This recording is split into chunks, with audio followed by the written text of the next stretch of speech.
Hi, this is Michael Buffer, and welcome to the BoxHard Podcast. Hello, everyone. This is Mikey Garcia. Yo, it's your boy, the odd guy himself, Malik King Scott. Hi, I'm Charlie Edwards. This is Fast Eddie Chambers, and you're listening to the BoxHard Podcast with my main man, Joey Coastman. Hello everybody and welcome to episode 177 of the BoxHard Podcast. I'm your host, Joey Coastman. I'm joined as always by Mr. Ayaz Sumra. Ayaz, how you doing? I'm good, Joey. Yourself? Very good, my friend. Very good. Right, let's dive straight into the review part of the show. We're not going to really break anything down, to be honest. I think the fights didn't really need breaking down. They were what they were. We're going to try to whiz through the review part of the show and bring in our first guest as soon as possible. We're going to start, though, at the Maritime Hotel in Sachsen-Anhalt in Germany.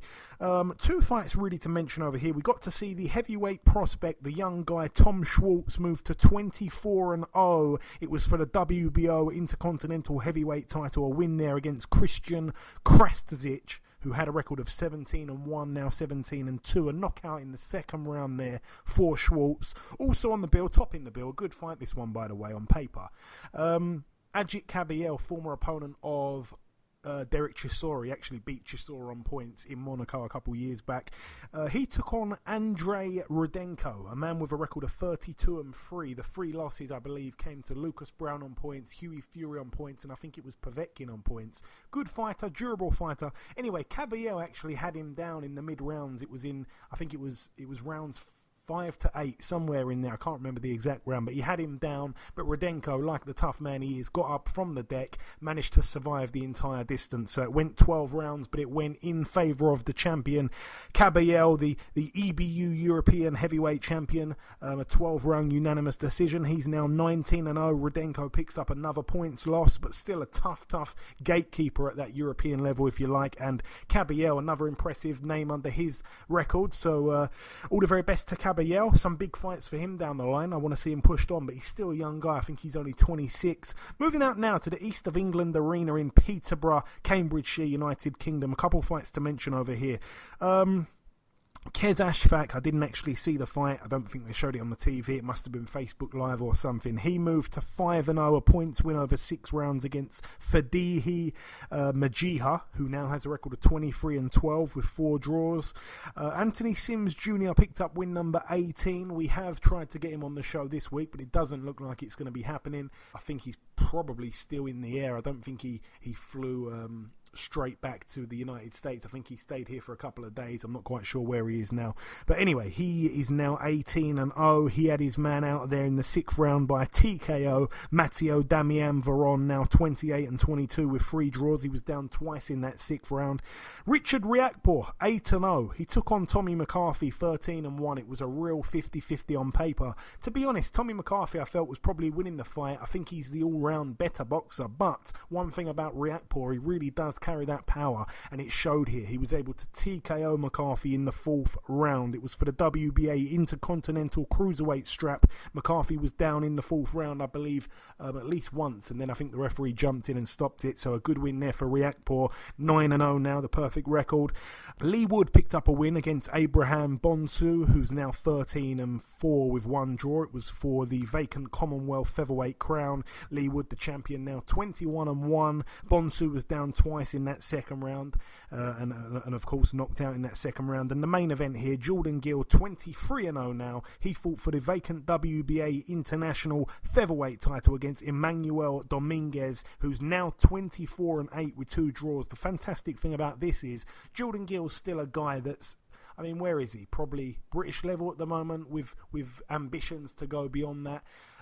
Nothing's really proven with him yet. I think his best win was obviously against the Commonwealth champion. I always forget this guy's name, the guy that knocked out Reece Bellotti.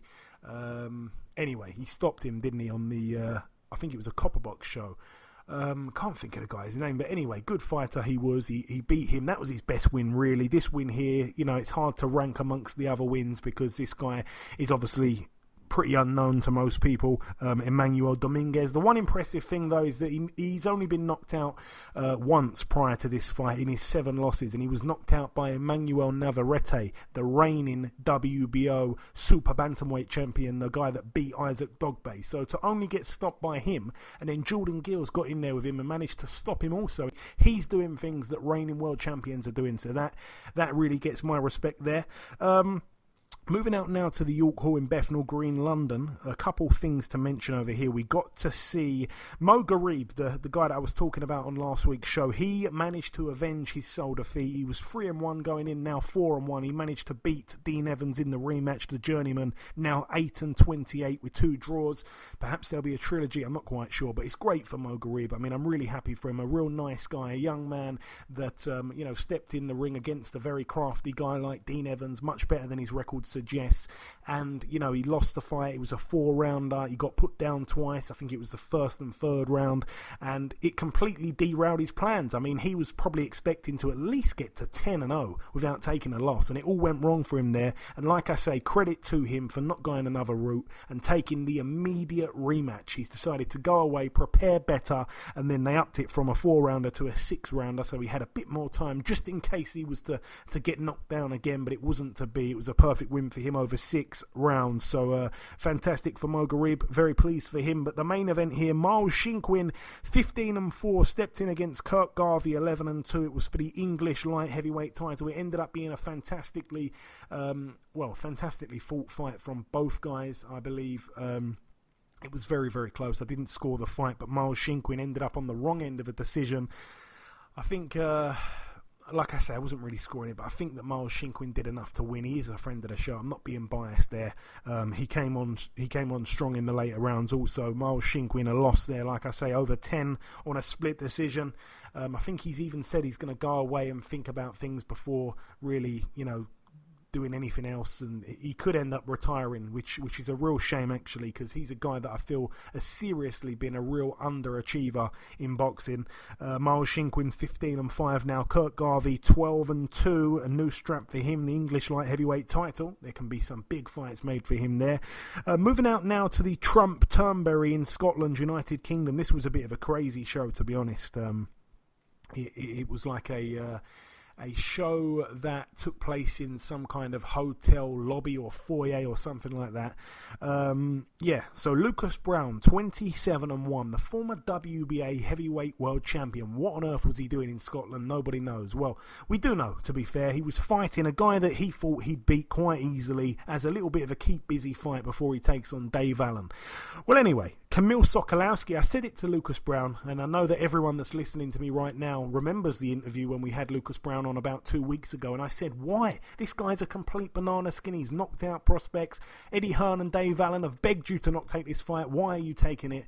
And he thought, do you know what? The guy's going to probably test me. I'm going to get the rounds in, and it's what I need before a Dave Allen fight. No problem. He probably didn't expect to get knocked down in the second round, but he did get up and he did fight well. And to be honest, I felt he did pretty good with his head movement, his boxing. I think after being dropped, it wasn't a heavy knockdown. He kind of got caught off balance. It was like a short kind of left hook. It was hard to see if it was a short left hook or like a quick jab, and it wasn't shown on TV. Everyone was watching it on an Instagram live, which is just madness. We're seeing a former heavyweight world champion fighting on Instagram live in some horrible foyer in a hotel in Scotland. It was quite bizarre, but it was what it was. He got the win, and for me it was fair. Some people believe that Kamil Sokolowski got robbed. No way can you call it a robbery. It was a very close fight with that knockdown, but other than that, I thought that Brown fought really well.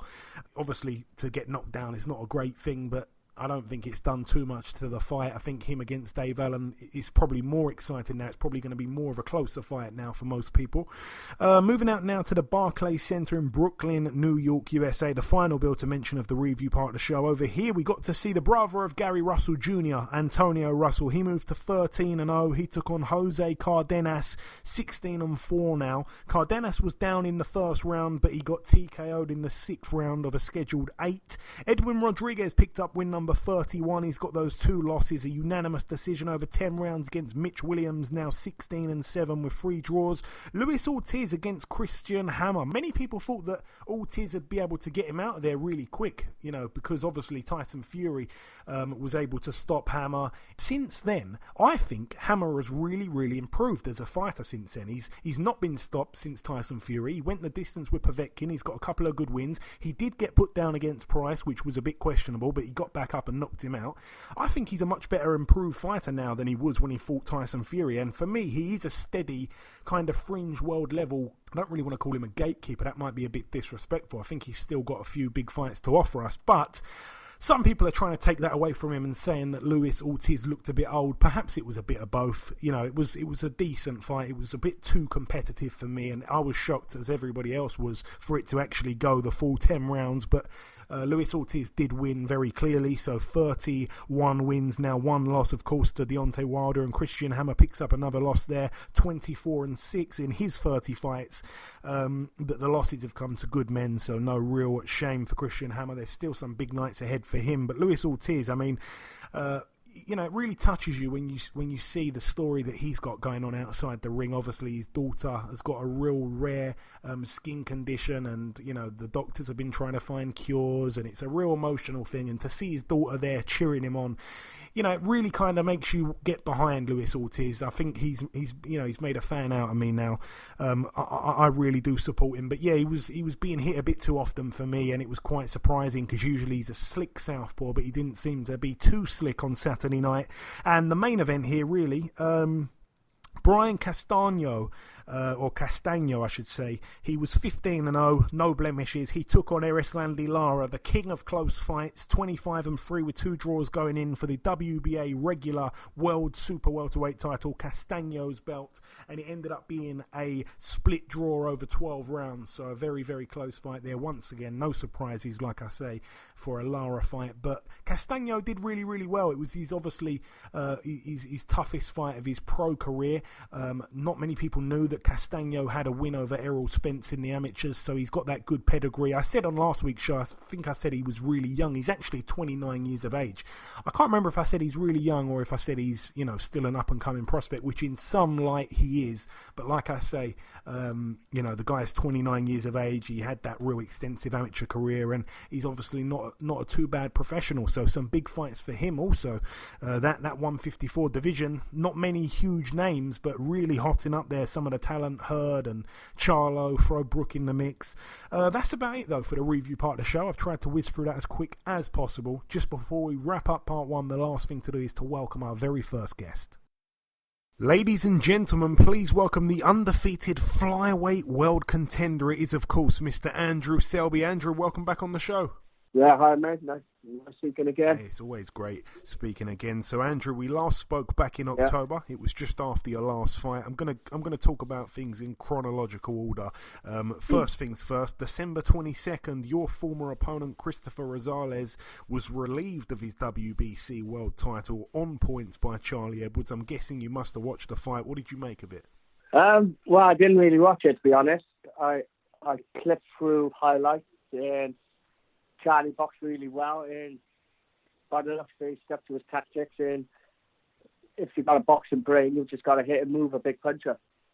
And of course, I was going to say, you fought Rosales, and, obviously the first round there was a hiccup for you, but you got up, you boxed excellently. I was going to ask whose win did you feel was better, but if you haven't really watched the fight in full, between Edwards and Rosales, it's probably not really fair to give an assessment. But on to the next question. Obviously that WBC world title is what you've got your eyes on. You'll be fighting on March 23rd in a final eliminator. The winner will then be in that mandatory position to take on Charlie Edwards. But first you must get through Julio Cesar Martinez Aguilar, and you've got to travel to Mexico for the fight. Do you know much about your man?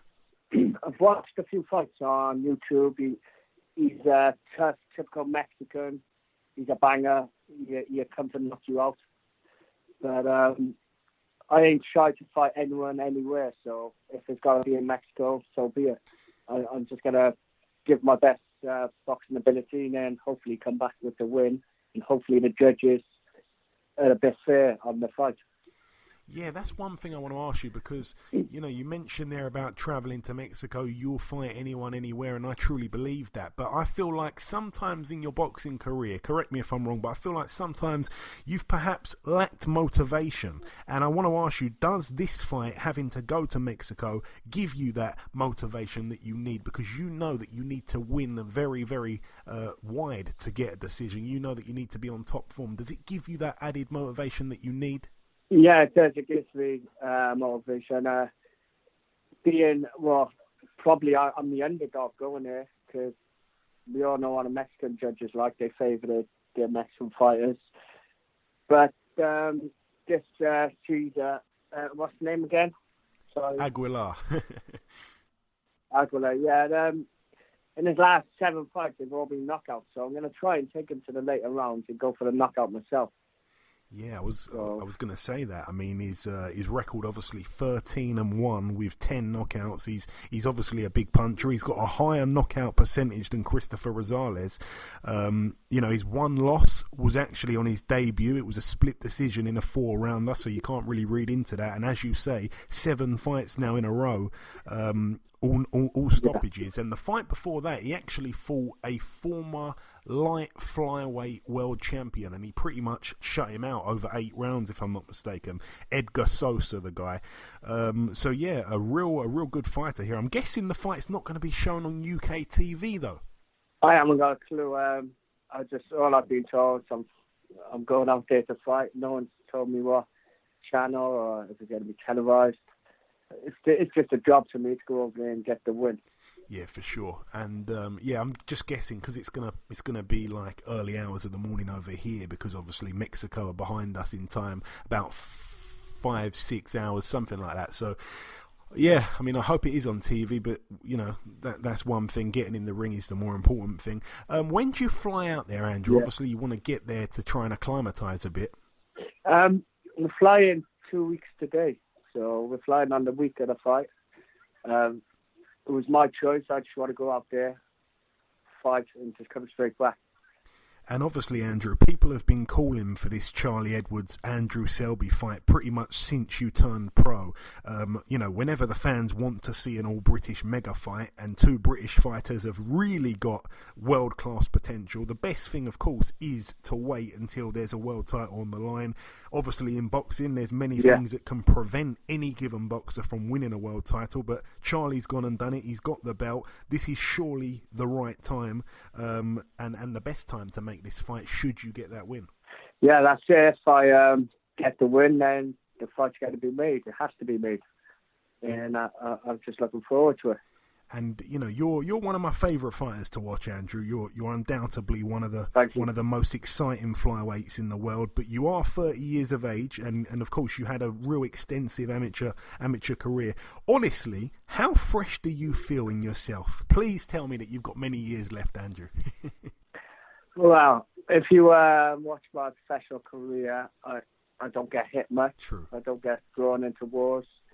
I had last year off, so my brain, it's got plenty of brain cells, so I'm ready to. I think I can go till 36 if I wanted to, fresh.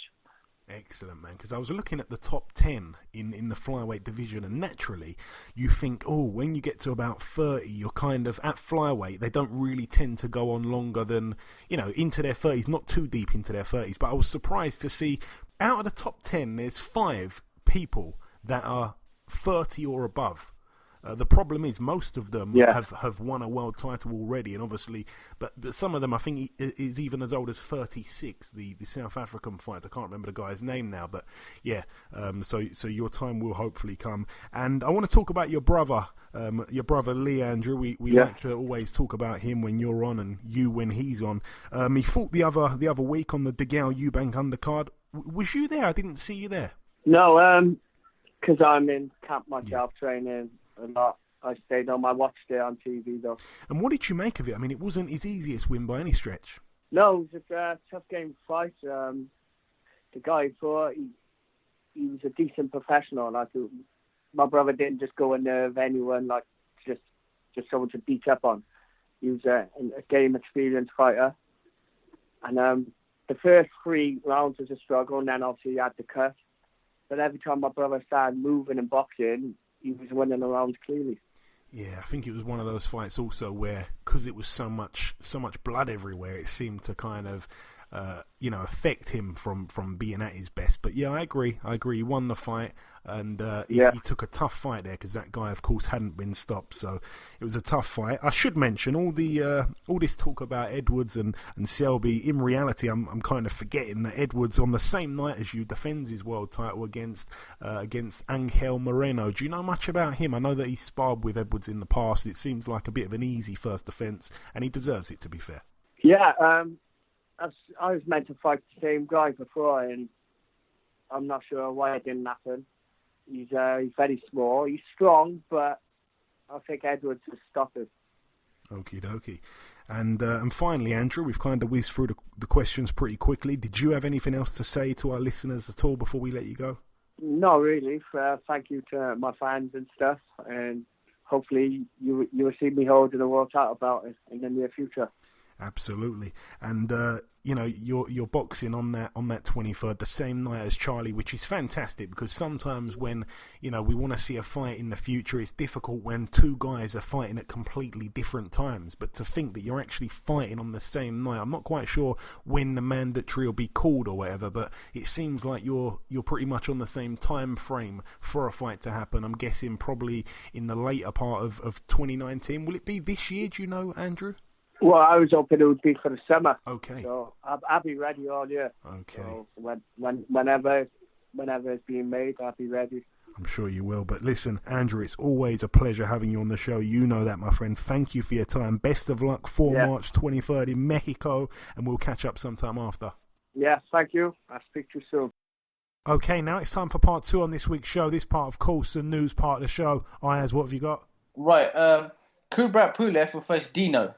Yeah, Bogdan Dinu, the guy that in his last fight got knocked out in 4 against Jarrell Big Baby Miller. I'm not quite sure why this fight's even going ahead. I'm expecting Pulev to absolutely smash through Dinu, even though, Kubrat Pulev's 37 years of age, and yeah, I mean, he's obviously the older guy in terms of the two, but yeah, it's a bit of a pointless fight. I think it's the first fight that Pulev is with Top Rank, because he's now part of their stable, so it's probably a bit of a showcase kind of fight.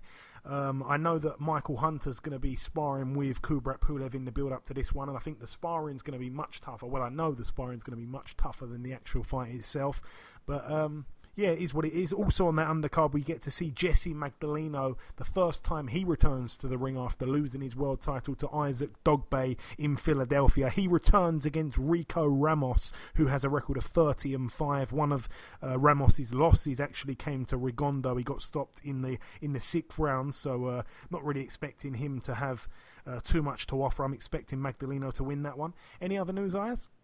Luke Campbell will return to the ring on the undercard. John O'Carroll versus Tevin Farmer. Yeah, another name for the undercard. Is it no opponent just yet? Obviously, Luke's a friend of the show now. No opponent as of yet. Okay, no problem. Like I say, a friend of the show. All the very best to Luke Campbell. Any other news? Teofimo Lopez will face Edis Tatley in a lightweight clash on the Crawford vs. Khan undercard in April 20th in New York. Also, Shakur Stevenson will face Christopher Diaz, and Felix Verdejo will face Brian Vasquez. 3 seriously solid undercard fights there. This is looking like a fantastic card. I think it's going to be on pay-per-view in America, and to be honest, I mean, I know it's not really packed with huge names. I know Shakur Stevenson's a big name, but he hasn't really done much as a pro just yet. Verdejo, he's kind of... he's one of those guys. He was doing really well, and then he just spiraled badly, and then I'm not sure how many people are interested in him now, but those 3 fights you mentioned are all big 50-50, well, not 50-50 fights, but they're big fights. Some of them are 50-50s, so it's a solid undercard in my opinion there for the hardcores. Is that it for the news? Yep, that's it for the news. Thank you very much, Ayaz. Right, moving over to the preview part of the show. We've got to start here at the Super Studio in Milan, Italy. A Matchroom Italy show with OPI since 82. One fighter to mention on the bill that's British. Jamie Cox, he's in against an opponent yet to be announced. 25-2 Jamie Cox. He's gone under the radar massively when you think about it. I mean, don't even know the last time he boxed. Yeah, he's on that bill. All the best to him. He's a friend of the show. Also, we should mention at the Royal Albert Hall in Kensington, London, United Kingdom, boxing is returning. It's going to be on BT Sport. A great card. I really, really like the look of this one. Harvey Horn 4-0 takes on Patrick Bartos 14-20. Bartos actually is a guy that he's fought before, and he fought on his debut Patrick Bartos' brother. So I think that's 3 times in these 5 fights that he's had 4. It's going to be the 5th one this Saturday. So 3 of those guys have been brothers. So he really likes beating up the Bartos family, but that's a 4-rounder there. Also on the bill, we get to see Hamza Shiraz, a good prospect, 6-0. He's in a 6-rounder against Rod Douglas Jr., who's 2-1. Lucian Reed, 8-0, is in a 6-rounder against Indy Saga, who's 9-1. Daniel Dubois, 9-0, takes on Razvan Kajanu in a 10-rounder. Kajanu, 16-5, been in there with the likes of Luis Ortiz, but his real claim to fame is the fact that he went the distance with the WBO heavyweight world champion, the former Joseph Parker, and it was a world title fight. He went the distance with him. They were former sparring partners. Also on the bill, Anthony Yard, 17-0. He was obviously moved from the 23rd of March or the 23rd of February card in Leicester to this one here. He still takes on the same opponent, Travis Reeves, 17-3 with 2 draws for the WBO Intercontinental Light Heavyweight title. That belongs to Yard. Travis Reeves is actually trained by Hassim Rahman, the former heavyweight world champion, a friend of the show. We did a fantastic 40-minute interview at the start of the year. If you haven't seen it, you've got to check that one out. Also on the bill, Johnny Garton, 23-1 with 1 draw, defends his British welterweight title for the first time. He takes on Chris Jenkins, 20-3 with 2 draws, a good solid test there. And the main event, Liam Williams, 19-2 with 1 draw, takes on Joe Mullender, a real tough guy, 11-2. That should be a real war. That again is for the British middleweight title. Really, really, really looking forward to that card. I'm going to let my American friends on the pod know that if you've got ESPN Plus, please watch this card. It's going to be shown on there. This is going to be a real good night of boxing. It really, really is. Don't miss that. Let's talk about the predictions on that, by the way, Ayaz. I want to come to you first. Let's just go through this bill here. Liam Williams against Joe Mullender. How do you see that one? Okay, I'm going to go with Liam Williams to win by a knockout. Liam Williams by knockout. Okay, I'm going to go Williams by knockout also. And the listeners, it was very, very close. I just want to check this one out. Let's see. It was, I think it was tied when I last looked.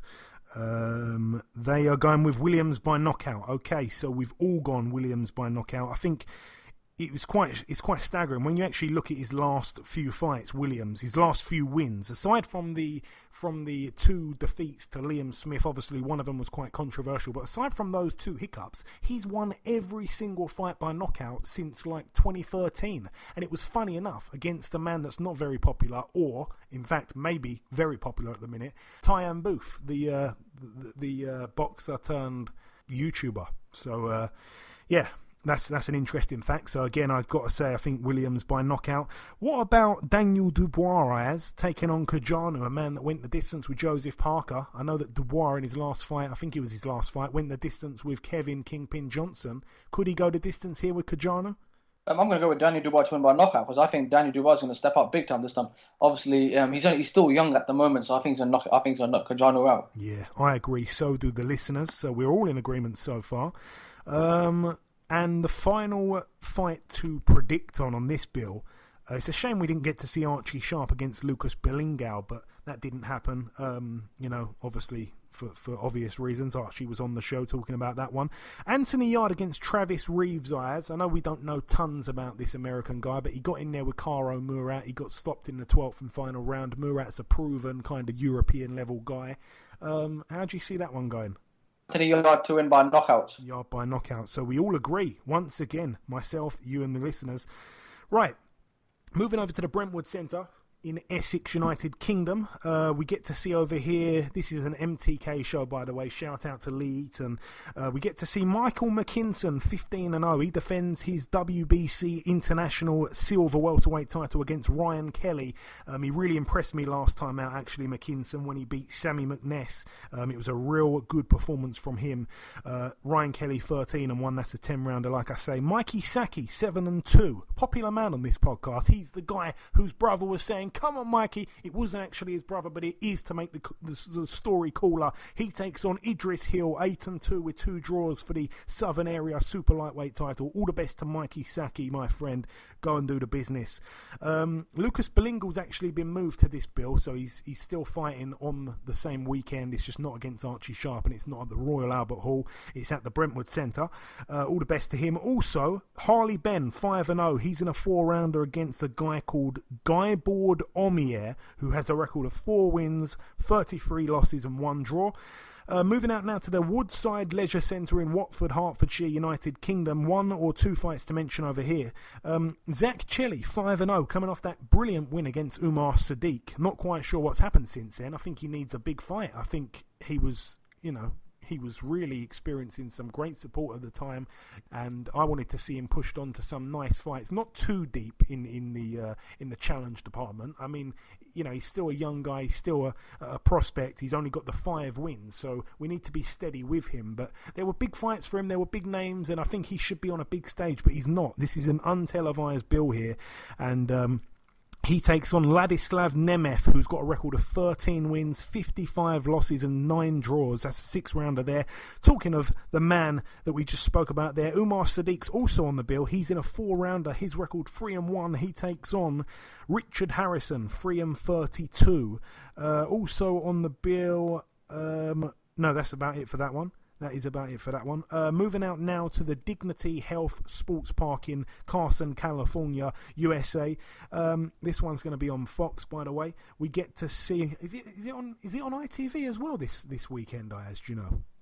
Sean Porter. What's that? Is Sean Porter on? I don't think so. It is. Ah, what a shame. I'm not sure. I don't think so. What's going on with ITV? We need to know more about what's going on there. Let's start with the undercard. We get to see Jesus Cuellar, 28-3. He's in an 8-rounder against Carlos Padilla, who's got a record of 16-9 with 1 draw. Robert the Ghost Guerrero still fighting. Fight number 42. He's 34-6 with 1 draw. He takes on Hevinson Herrera, 24-16 with 1 draw. That's an 8-rounder there. Efia Jagba, 8-0, the guy that won a fight without even throwing a punch when his man jumped out of the ring and ran back up the stage and got in his car and shot off. He takes on Amir Mansour, an old guy. I think he's about 47 or something. I could be doing a real injustice to him, but I'm sure he's about 47, but still a tough guy. Hasn't really had that many fights. Obviously, he took on the bronze medalist in the 2016 Olympics, who signed, I think, with Matchroom now. What's that guy's name? Tom Little fought him. So did Big Sexy Sean Turner. What's the guy's name? Hrgovic. I think he fought Hrgovic, didn't he, Mansour? And he got stopped. But anyway, 23-3 with 1 draw. He's in against Efia Jagba.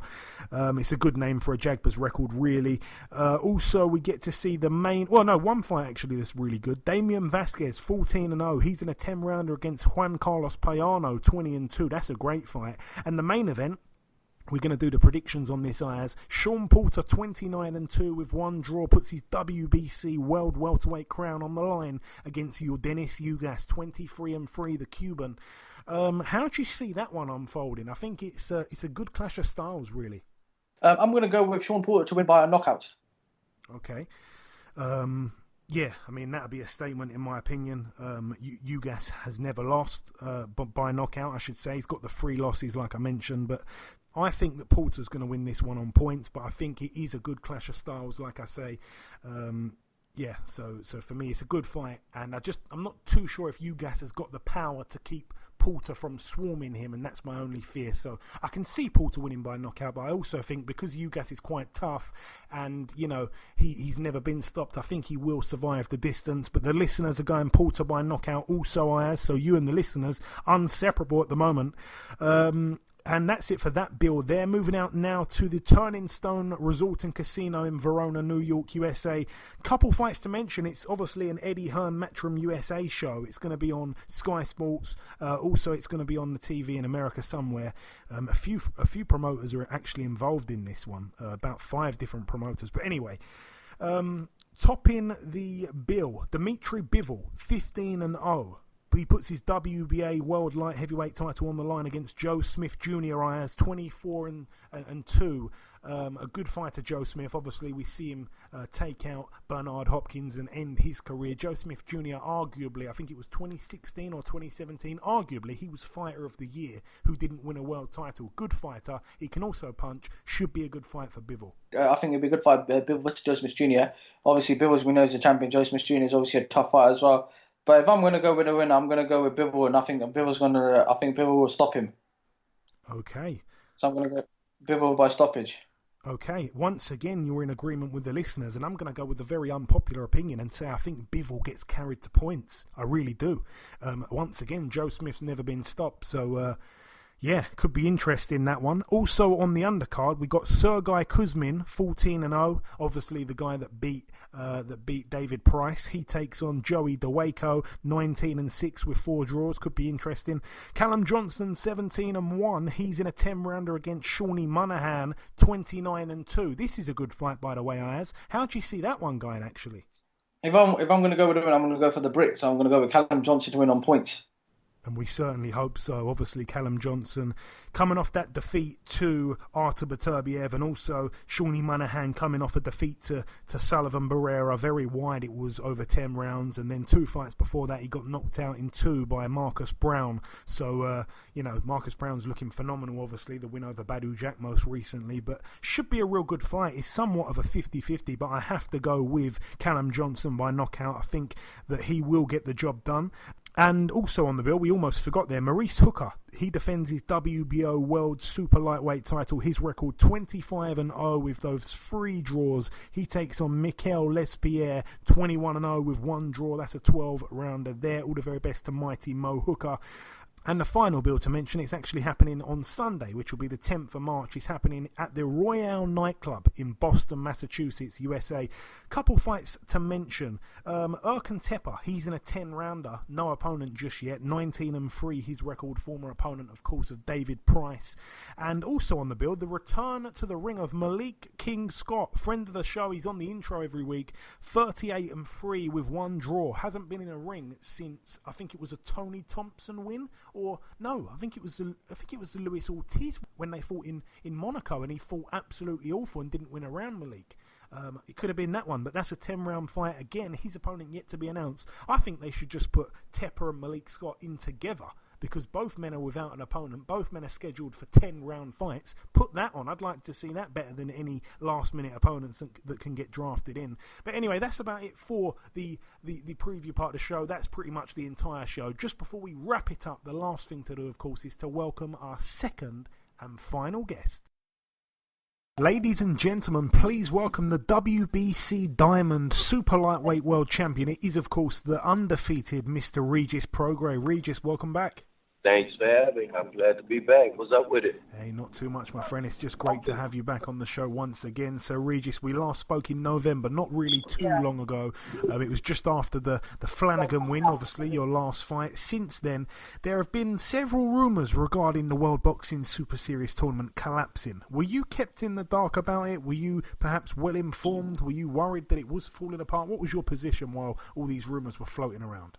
I mean, all that stuff was just rumors to me, It was like I said, it was all kinds of rumors going around that it was going to crash and they didn't have money. And, even people close to me in my camp really thought that it was going to be over. But I kept my faith, and I thought I signed up for the series because it's the best fighting the best, and I wanted to do that. I wanted to fight the best. I wanted to fight for the belts and fight for the money. So, that's why I kept my faith, and, I stuck with it basically, and they came through, and we was really actually probably about to pull out the tournament. I was real close to pull out the tournament, and then it was they just out the blue they told me, they gave me everything that I wanted, and that's why I stayed in. And the fight date has now been set for your showdown against Kiryl Relikh. The date is April 27th. No venue confirmed just yet. Do you know when we're likely to hear about that, Regis? No, it's going to be April 27th in Lafayette. In where, sorry? Lafayette, Louisiana. Oh, okay, cool. That's not too far from you, is it? No, it's halfway between New Orleans and Houston. So yeah, so it's not that bad. It's halfway. Okay, excellent. And obviously Relikh is a guy that we know over here fairly well. He's never been stopped, but every boxer that I've spoken to, when I've asked them about this fight, they believe that you will become the first man to stop him. Do you also believe that, Regis? You know what? I don't know, man. I'm gonna just go out there and I'm gonna do my thing. I'm definitely gonna go out there and I'm gonna apply the pressure to him, and if whatever I need to do, I'm gonna go out there. If I need to box him, I'll box him like I did Flanagan. If I need to apply pressure, I'll do that. But I'm definitely gonna go out, and I'm going not necessarily say I go for the knockout, but I'm gonna go and I'm gonna try to hurt him just like I try to do all my opponents. I'm gonna go out there and I'm gonna be the Rougarou basically. The Rougarou for sure. And have you watched much of Kiryl Relikh, Regis? If so, what are your thoughts on him as a fighter? I know he's strong. I know he's tough. I really haven't watched much of him, to be honest. Just like I don't watch, I usually never really watch my opponents and stuff like that. So I seen him fight live. I seen him fight live when he won the WBA belt on the Mikey Garcia undercard when he fought what's his name, the Samurai. I forgot. But yeah, I saw him when Lipinets. When Mike Garcia fought Sergey Lipinets, I saw him. Relikh was on the undercard, and I was there live, and I saw him fight. But as far as anything else, I haven't really, me, I don't study my opponents. I don't worry about that stuff. I know every fight is a tough fight, and I go out there and I do my thing. Yeah, I know. And I don't want to get this wrong, but you're promoted or managed by the same man that manages Ivan Baranchyk. Promoted. Me and Lou DiBella. Lou DiBella. Me and Ivan is promoted by Lou DiBella. Okay, cool. Because again, there were very, very strong rumors about his promoter pulling him out of the fight with Josh Taylor, and that was a rumor that really went on for a long time. Are you able to shed any light on that at all? Was it just a similar situation? I think it's true. I think it's true. I think he's still not going to fight. I don't think he's going to fight Josh Taylor. Because it's supposedly it's gonna be in Scotland, and that's from what I'm hearing, that's true. That's supposed to be true that he's pulling out the tournament, and that's like I said, yeah. From what I'm hearing, that is true. Those rumors are true about Ivan Baranchyk. He's not gonna fight Josh Taylor because I feel like he feels that he's a champion and he doesn't have to go to Scotland, as the champion to fight somebody. He can go get some money somewhere else. So yeah, I think that is. I'm pretty sure it's true. Bit of a shame, really. Obviously, it was going to be a good fight, but things move on. Talking of other fighters, Regis, I want to get your take on next weekend's fight. It's a fantastic showdown, obviously, but the only problem is some people think he might just be a little bit too small. Mikey Garcia against Errol Spence. What's your thoughts on that? A brilliant fight, though, surely. Same thing. I think Errol's too big for him. I think he's too strong. I know Mikey's real good, but I just can't see him beating Errol Spence. I really can't see him beating Errol Spence. Errol Spence is just, to me, he's the best 147-pound fighter in the world right now.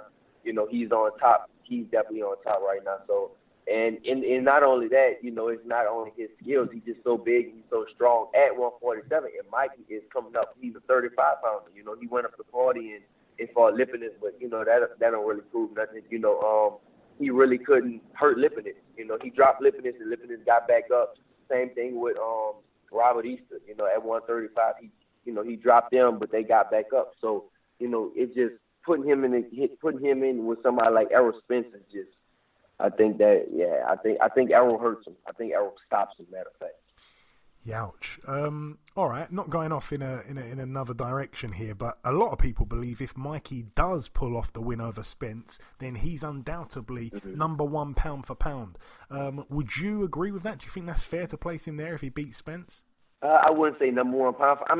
It'll be tough to argue it, but I still think Usyk is number one pound for pound. I think that resume what Usyk did. I think that he still can be at the number one. But yeah, Mikey, it's possible. If he beats Errol Spence, then yeah, he could be. It can be back and forth between him and Usyk. For sure. And Teofimo Lopez, a man that a lot of boxing fans are talking about. He's announced that he will be moving up to 140 in 2020. You guys have sparred before, I'm guessing. What's your thoughts on him as a fighter, Regis?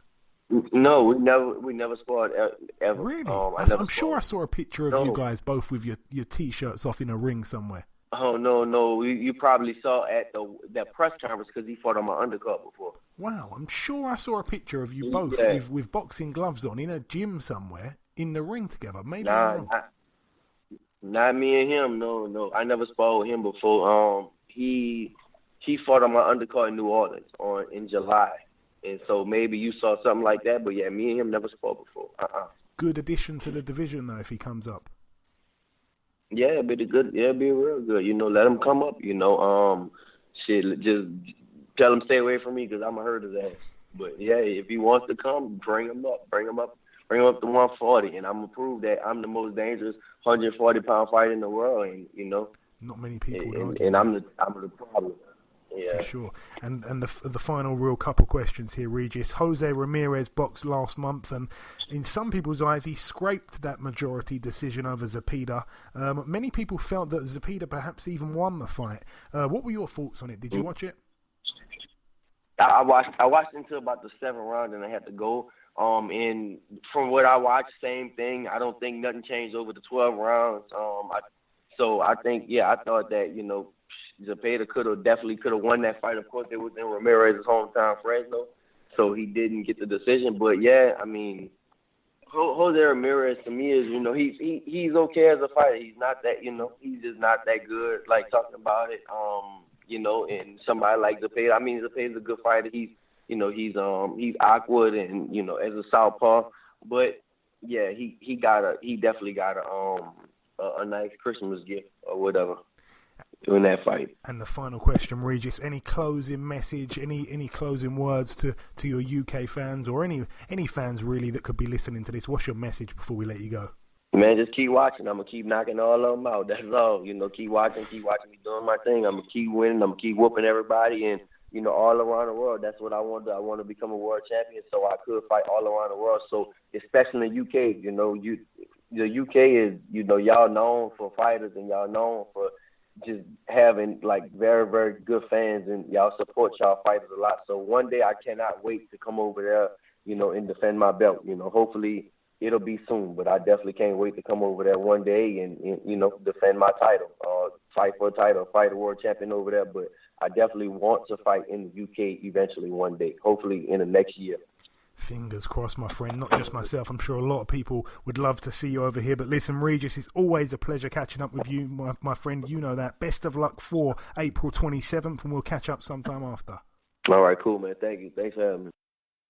Okay, and this wraps up episode 177 of the BoxHard Podcast. I've been your host, Joey Coastman. Ayaz Sumra has been Ayaz Sumra. A massive thank you to our two guests on this week's show, the undefeated flyweight world contender, Mr. Andrew Selby, and the undefeated super lightweight world contender, Regis Prograis. Both men undefeated, both men on the verge of becoming world champions. Hopefully 2019 can be a fantastic year for them. The only other piece of news really to mention is that the WBC have now ordered Wilder to defend his title against Brazil. For me, it's not really too surprising.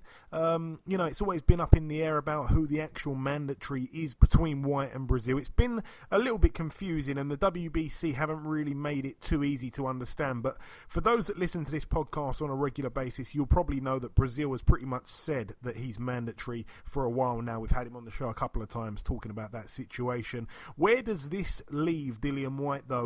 Not in a good place, it would seem, although we're hearing lots of rumours about an ESPN deal. Nothing formal to announce at the minute, but it's a shame because he was probably the best heavyweight in 2018. Dillian Whyte had a fantastic 2018, but that is about it. Best of luck to everybody with the predictions this weekend. Thank you all for listening. Please leave us a review on iTunes, and we'll see you all again next week.